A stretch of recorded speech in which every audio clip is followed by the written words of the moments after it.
Ano yon? Luto muna ako Bakit ikaw inutusan? Nasa mama mo? sa bahay. Anong ginagawa? Kaya siya, nilagnat kasi siya. Ano utangin mo? Ulam at kape. Ano pa? Sinuto. Coffee. Wow, ulam. Anong tinapay? Hindi. Oh, ito na.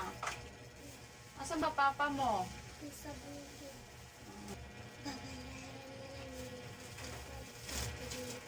Okay, sige. Ito. Sabihin mo sa mama mo, uminom siya ng gamot.